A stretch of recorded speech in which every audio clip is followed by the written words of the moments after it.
Hey there, it's Melissa Brunetti, and welcome to the Mind Your Own Karma podcast.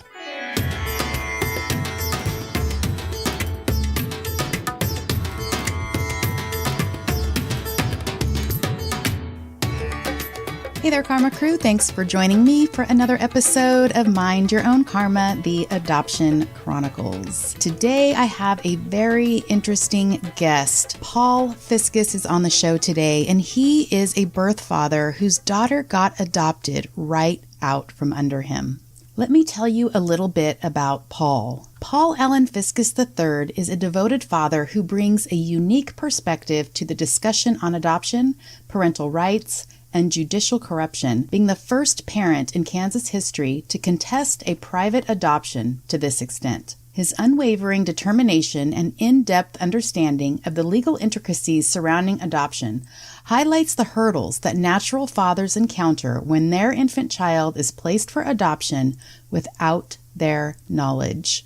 His insights and commitment to creating change in the treatment of natural fathers makes him an invaluable voice in the ongoing dialogue regarding fathers' constitutional rights and parental equal rights in the adoption process. Here is my interview with Paul Fiscus. We are welcoming Paul Fiscus to the show today. Hi, Paul. Hi.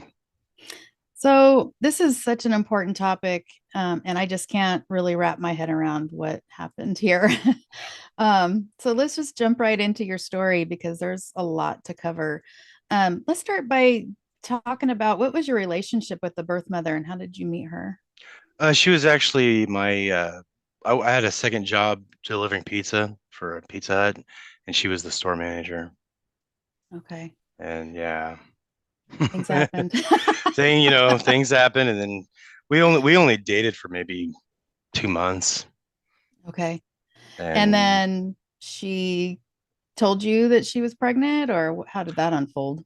well, so we dated for about a month, and then she left me to go be with her ex again, which okay. Then she came back, and then during the week of conception, she slept with three different dudes. Oh, wow. And she told me, well, a coworker said she might be pregnant, but I was, I like, well, I need to hear it from her. But yeah, she told me as soon as actually on Valentine's Day of 2018 is when we had the first official conversation. Um, by that point, I mean, we were done. So going forward from there, we were just going to be friends, co-parents, and that's how it was. But she has an unchecked mental illness Mm. that Did she tell you about the other two guys, or how'd you find out about she told me that? about one of them fairly, like, pretty much immediately. But the third gentleman I didn't even know about until about July, Oh, and wow. then I didn't even know who he was until the trial. So, Oh, my goodness. So when she told you she was pregnant, what was going through your mind? well, I always wanted a child, so happiness, despite all the, like we only, like I said, we only dated a few months, so there wasn't like a lot of hurt feelings or anything. Mhm. There was some unresolved, but the baby took precedent over that. So yeah, Yeah. I was excited. I tried. It was it's a weird situation because she lived with her boyfriend for most of the pregnancy, Okay. and my rights were terminated for not providing her support when she lived with her boyfriend without any bills or rent, having to do anything. So Wow. I'm supposed to just give her a bunch of money Well, for, and the other thing is you didn't even know if you were the father yet. yeah. So why were But I mean, the way the law is, though, if you want your rights, you have to act like you're the father, and mm, that's what I mean. I did that before I even knew about the law. I didn't know I was going to have to know about any of that stuff. yeah. So I Yeah. You were naturally just, took. It was going to be my kid no matter what at that point. yeah. That's how I felt. But So what was your understanding during the pregnancy about what was going to happen when your baby was born? well, the whole time we had decided that we were going to, like I said, we're going to co-parent. So we were just going to be friends, and that's how we were going. Um, so she was pregnant from January 5th is when she got pregnant. She gave the due date was September 26th, but she intentionally induced a week early to make me miss it. Because on July 30th, in between, she just suddenly ghosted me. Mm. And what happened was, and this is where the mental illness thing comes into play. I bought the house I'm in for my child. And as soon as I did that, this irrational envy just blossomed.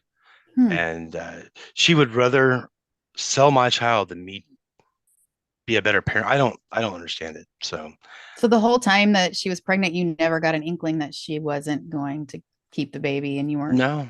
And There even when was she nothing. ghosted me, I'm like, well, she just needs some time. Like I didn't know what was going on, but I'm like, I'm still texting her. I'm like, hey, I'm here. The thing is, most of our communication was through text. Mm-hmm.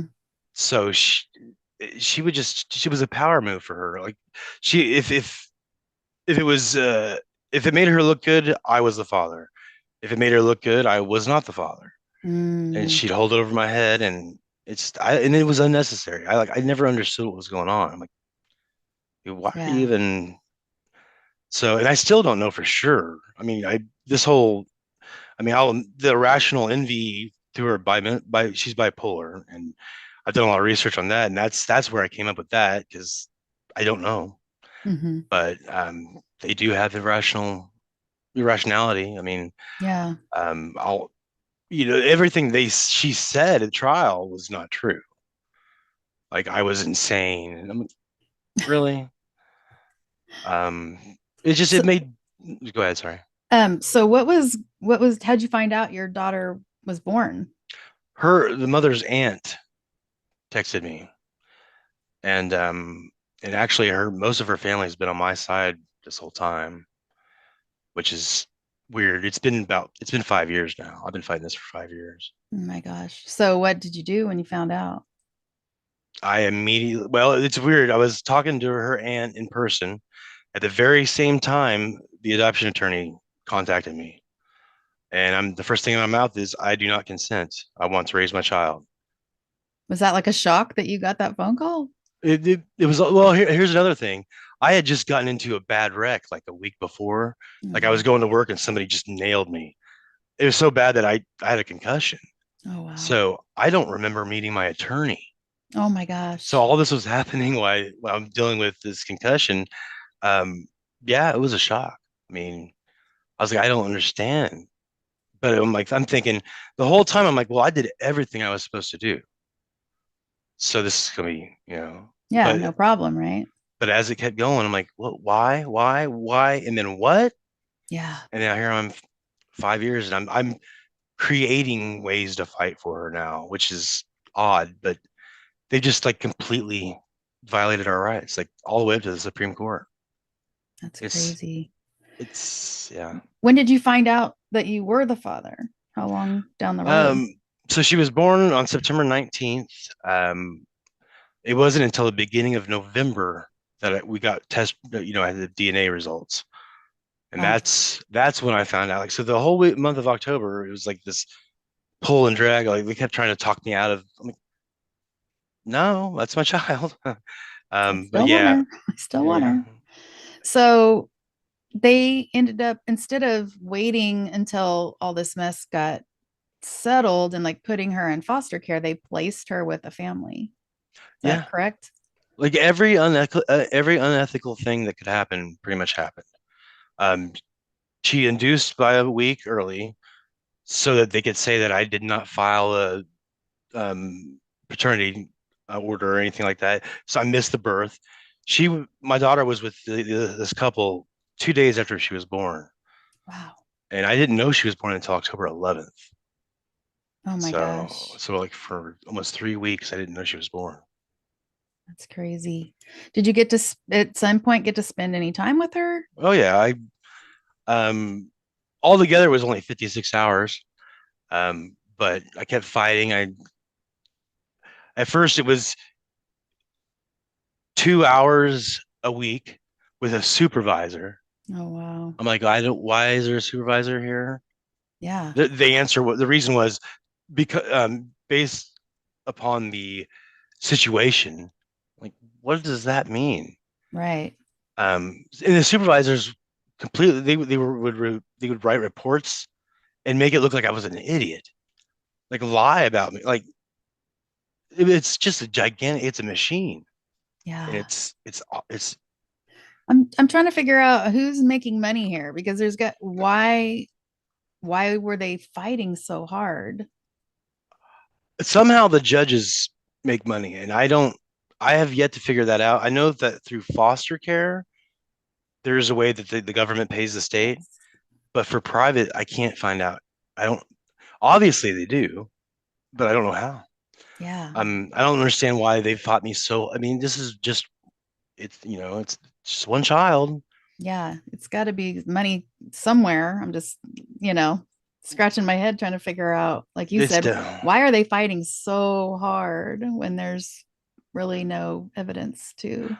I mean, there's everything was in my favor, like every single thing. So I know that the private adoptions have decreased over the last 10, 15 years, Mm, but it's no excuse. Like this is the product of greed is what this is. yeah. And it's heartless. I mean, every single person that's, excuse me, screwed me is a parent themselves. So I'm Hmm. like, what? Yeah. How can you be that cruel to another parent? And then when you did see your daughter, did you see the adoptive parents? Did they drop her off Yeah. to you? It was always in a neutral, like either at a library or a hotel room. I did eventually get to where I had alone time with my child. I, I filed a motion to have her stay the night at my house. Instead, I had to drive 432 miles every weekend to spend Mm. 4 hours with her Saturday, 4 hours with her Sunday in a Oh, hotel room. So so you never did get to have her overnight. never. Wow. I didn't understand it, but obviously it was already it was pre. How was that with the adoptive parents? I mean, Well, this situation is they're just as immoral as the judges. I mean, they lied and said I left her in the room by herself and went outside and smoked a cigarette.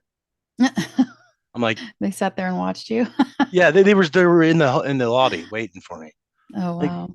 this is not your child. Like, it's so inappropriate. And they also said that the time I got to meet my child, they said I said I couldn't do this every day. As I'm contesting the adoption, Right. they're saying I said I could not do this every day. Wow. So, what are some examples of the unethical actions that have occurred? Well, um, I know there's a list, right? there's a list. She was paid $3,000 for reasonable living expenses when, again, she lived with her boyfriend, didn't have any living expenses. Um, when they filed the motion for adoption, it was completely had no factual basis. It was all the father is expected, or the fathers, because there's Wow. three of us. Yeah. Well, they only mentioned two, but there was three of us. They said they are expected to abandon the child. They're expected to not be fit. That's against the law. Yeah. And then when I filed a motion for a more definite statement, they missed the deadline to submit an amended motion. And the judge just said, oh, we'll give him 14 more days. On one of the information that she filled out, one page says that I'm Indian but not enrolled, and then the very next page says I have no Indian whatsoever. And they just filed both papers like we wouldn't see that. So, what was happening in court then? What was their reasoning behind not granting you giving her back to you? I mean, we had to go to trial. I kept asking my attorney, like, why? Why? So like they didn't even bother. They just kept going. Like they didn't even. There was no. And the law is you're supposed to explain why. Any discretionary decision by a judge is supposed to be explained. I mean, this judge, like almost every single procedural law he's supposed to follow, he didn't. Um, and when he did when we did the trial, which happened in March, so this all started in like October. Mm-hmm. So I got to see her every week up until March 8th. After 3 days, the the trial ruling he just twisted everything. Like he lied and said that she was, there was times that she had no residence and was couch surfing. They twisted. He said that I never provided any emotional support when I submitted uh, 300 or 3,500 pages worth of text messages between us that has Yeah. like 240 at least direct instances of where I'm showing support. He said I was extremely sarcastic. Like, I don't know how about you, but I don't know how I could tell between two strangers Right. if they're being sarcastic in text. Yeah. Yeah. So, Oh and my God. so I'm still fighting it. I've filed a motion for relief to the trial court, and he's denied it for timely. It's out of time. It's the one motion that does not have a time limit. So I'm about to So, file another one. yeah. I mean, I don't, yeah, it just, I feel like, were these relatives of the judge or something? I'm just still trying to That's figure out what that's is how I his know. motive? Like, I I, don't know. There's like, I there, don't get it. that they get paid somehow. They make some, like when like it's Something. foster, they make like, I think it's like 60,000 a child. I don't know if they're, see, I theorize that maybe they're submitting this as a foster. I don't know, but if that's the case, it makes $60,000. Yeah. But What's your lawyer saying? she she didn't understand what was going on. That's the thing, is no one, fathers hardly ever contest. Yeah. It's usually a Yeah. situation where the father's not around in the first place. Right. But my situation is, and how the law is written, I should have my kid. I should have Yeah. had her this whole time. I Yep. still talk to her. I still talk to my lawyer. Like, we're friends. I've been pro se since 2020, which means I do it myself, because Mm, at this point I've spent 40, not 40, but 4,000 hours diligently researching. I mean, I probably know more about it than most attorneys. I know. Yeah. And It's it's, all on your website. I was just like, whoa. and there's, that thing is the website. There's so much more to put on there. I'm like, I'm it's sure. overwhelming almost on purpose. Yeah. Yeah. Yeah. So, any other legal steps that you're able to take? Well, with the motion for relief from avoid judgment, um, there's kind of a loophole. I can file that as many times as I want because it's still avoid judgment. Meaning there, it can be. So I'm about to file another one. Um, I know that they're not gonna, they're just gonna mess with me some more. But at this point, that's the only thing I can do. Yeah. They're probably just thinking at some point you're going to stop trying, you know? And that's the other thing. It's like down the road at some point, your daughter might get curious when she becomes an adult. Oh, And no matter what they've told her or said to her, well, whatever. they've definitely lied. They're definitely going to lie Yeah. to her. Yeah. But I mean, her family, the mother's family's, if for a reason I'm not around, her aunt has sworn to me she's going to know everything, Mm, and it's going to destroy her. Like, all of her adolescence will be a lie. yeah. And I mean, Exactly. you're an adoptee, right? Yeah. So I mean, were you ever curious? Oh, I yeah. don't think there's, how would you not be? Yeah. Yeah. So, and they're going I to know. say they made me out to be, I have a mental illness, I'm a junkie, I'm a drug addict. So they're probably tell her that. And then she's Mm, going to see the website. She's going to see everything I've done, which I'm the first father to ever go this far in the country from what I mean, I don't like saying that because it feels like I'm bragging, but it's true. And I'm not bragging, but have you it's had any other fathers reach out to you for advice or help? um somewhat. I do have a dialogue with his name is Christopher Emmanuel. He's in North Carolina. He got his daughter, and he has a foundation going. The sky is the limit. He's a really good guy. Um, the the problem is, like, any father that's stopped an adoption has been either black or Hispanic. Mm, So I mean, I don't know if that is such a deep racism that it's like, do you get what you only got yeah. your kid because they're being racist? But I'm glad Right. you got your kid because Yeah. that's insane. Well, and then during court, they were saying stuff about you, like that you were a drug addict and stuff, and you took drug tests that were clean. Yeah, I And failed a drug test because he made me take a urinalysis and a hair test at the same time, and I don't have hair on my head, so it had to come off of my arm. Mhm. That goes back a whole year, 365 days. So Yeah. that showed up drugs that before I even met the mother. Mm, But of course they mhm. don't, they made it sound like Yeah, I've they been just, yeah. I before I even knew anything about adoption, I got clean well before that. Well, Like I what's was funny is they don't test any father that is at the hospital and gets to take their baby home. You right. know what I mean? It's like they put the baby in, make sure you put him in the car seat and you get to drive away, and they could be living in that car. You don't know. And they could be Yeah. doing drugs, and That's another thing. they don't, you know. There those kind of cases where the parents are unfit, they're called in child in Yeah. need of care cases. Hmm. Those fathers have more rights than a father like me, where the mother just backstabs him and puts the baby up for adoption.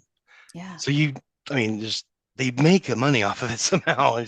Did you ever talk to the birth mother afterwards? Oh yeah, she's tried to sleep with me after all that. Oh gosh. After she lied to me, like most of her testimony was perjury, and I've got it recorded.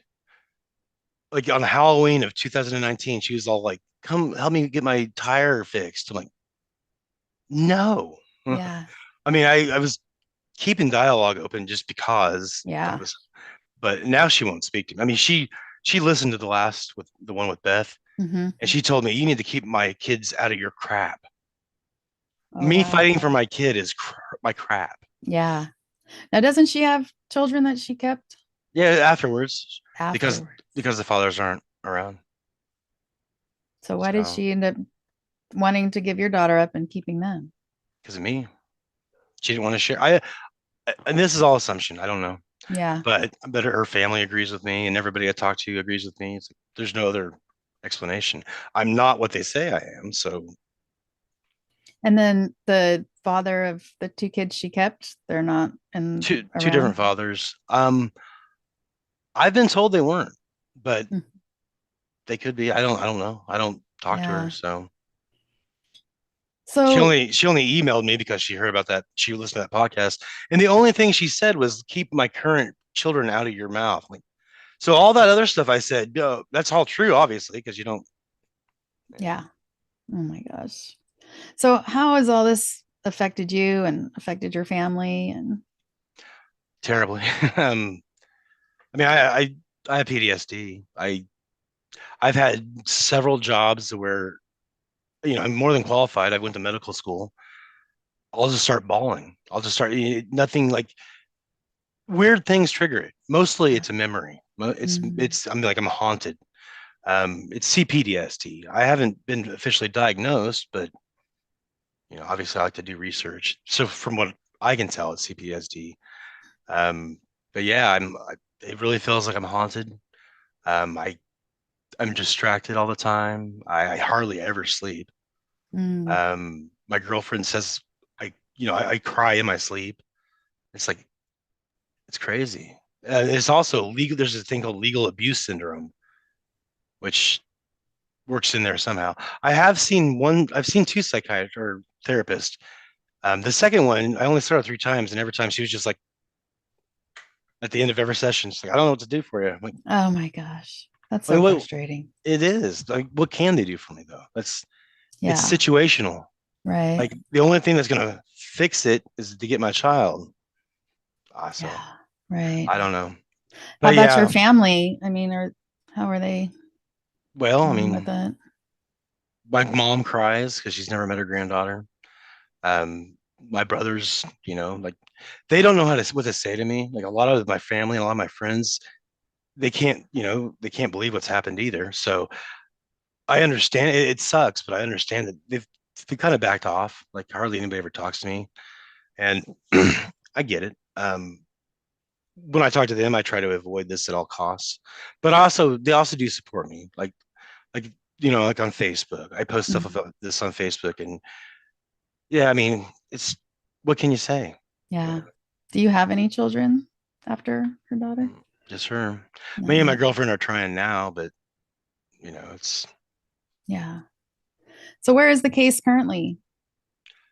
well, I'm like so I've gone to, I've the district court of appeals, Supreme Court of Kansas, Supreme Court of the U.S., federal court of Kansas, and I just did that all over again with the motion to dismiss or a motion for relief. I mean, um, like I said, I can file this motion for relief as many times as I need to. I mean, I don't know what they'll do. Probably just Yeah. start ignoring me. So, but that's where I'm at. Um, I don't know. I'm very knowledgeable when it comes to civil or constitutional rights and what I can do because of what they've done, but they don't expect me to do anything because like I technically am not. I don't have to follow like I can go get my child right now, but of course it'd have to be violent. I'm like that's not. And then Yeah. they'd probably just have me arrested or something. But Right. technically, I could do that Really? because it's a void judgment. It doesn't have a legal effect. Oh my gosh. As soon as the judge lied on the stand, he lost subject matter jurisdiction. But because Wow. they're all in on it, which is really insane, like they're all in on it. Yeah. That's what blows my mind. That makes no sense. Makes no Makes sense. I no mean, sense. it really doesn't because the guy right before me, and um, he was black. He got his child back. He didn't even know who the mother. He didn't even know there was a child. Like only after the mother gave birth was he informed. He goes, "Can you tell me who the mother is?" Oh my This gosh. guy got his kid back. I Wow. was there for her the whole time, and no, they made me out to be like the worst guy ever. Wow. So what general advice would you give someone that finds themselves in a similar situation? Be aware, and I mean, I don't really know what if you're Caucasian. I don't I don't know what to tell you because like everything should have, like I said, everything was in my favor. Even the small blemishes, yeah, they were blemishes, but they were small compared to, I don't know. Like there was a guy in Missouri who I know his mom. Once he found out that this a child of his was born, and he knew about the child, but she cut him off. He kept talking to his lawyer. He kept saying, Can I see my child? Can I see my child?" This is during the preliminary to terminate his rights when he still has rights. His own attorney would say, you unfortunately you can't right now. The judge ended up terminating his rights for neglect for not seeing his child. Oh Ain't that something? my gosh. And he just gave up. Mm. That's the thing with me. I can't give up. Like Yeah. I'm not wired that way. Right. So Yeah. that's Well, what I I would. just have to believe she's gonna figure that out someday. And like you said, though, that's gonna be a hard blow for her to I've find tried all this everything I out. can to Yeah. avoid that. So Yeah. yeah, I'm just going to keep fighting it. Keep make everything spreading awareness like with the podcast. And I did talk to Jean, by the way. Okay. Um, I think I overwhelmed her a little bit, but she's really Jean is nice. writing a book, guys. Well, she was on the show a few months ago, but yeah, she's writing a book. So Yeah, that's why I said I I thought wasn't. it would be a good entry in her book to tell Paul's story. So I got them Yeah, in touch. yeah. Thank you Good. for that. Yeah. So what can we do to help you? What can listeners do? Anything to Well, support you? you just yeah, I do have a website which is freeeliza.com, which is all ran together, freeeliza.com. Also Facebook/freeeliza.com. Spread awareness. Really, technically, the what we can do. Well, first of all, we can revolt and overthrow the government. That's in the Declaration of Independence. But beyond anything extreme like that, legislation, like the law, the ways they're written, is unconstitutional. You're not supposed to be vague. It says I'm just supposed to provide support for the last 6 months. Yeah. What's the cutoff? Right. So just we need to raise a voice. A voice needs to be that's the thing with this situation. There's hardly any fathers. And another thing I wanted to say real quick. Most people, the general person will think I did something wrong. Yeah. Because they don't have Otherwise, how could this happen? Yeah. Right. So they just assume that I messed up somehow. Right. So really awareness and a voice needs to be heard. Like they can't do this to people. And we need to figure out how to peacefully make them stop. Are you kind of working on that kind of the legislative part of it at all? Since you're, kind of stuck with, right now, like my main thing is I'm still fighting for ELIZA. So, but that's in the back of my mind. I have submitted some, like the change.org. There's been a couple of petitions there. Yeah. My problem is I don't have a lot of way of distribution, I guess. I don't know how to get a hold of anybody. Yeah. All the news stations ignore me. Wow. I'm surprised. I don't know why.